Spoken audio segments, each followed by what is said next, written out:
G'day all. Just making a quick video on how to change the brake light switch.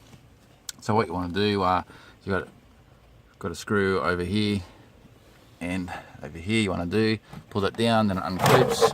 Pull that cover down, and you got your switch right here for the brake light switch.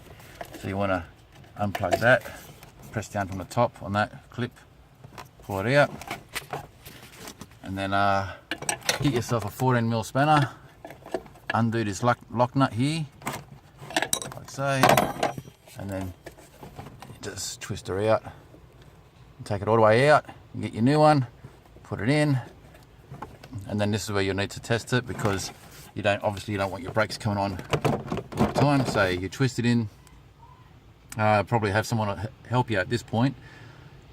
Twist it in, plug it in, see if your brake lights are coming on. If they are, unwind it a little bit, and just keep doing that. It's the easiest way until the point where you plug it in and the brake lights don't come on.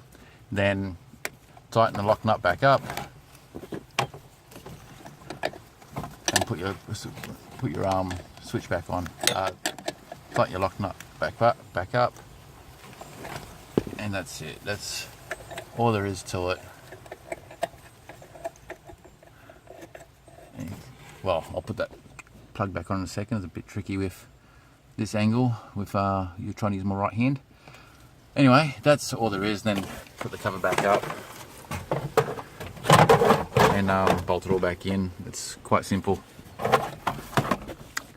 So yeah, I hope that helps. This is actually a 1990 5-speed Tarago Previa, if you wish, and it's quite clean underneath here compared to my other Tarago. So that's what you have to do. But if you've got a TCR11 like mine, there's a bunch more cables underneath here, so it might be a little bit more trickier, but that's just showing you basically that's what's involved, and that's about it. Okay, cheers guys, see ya.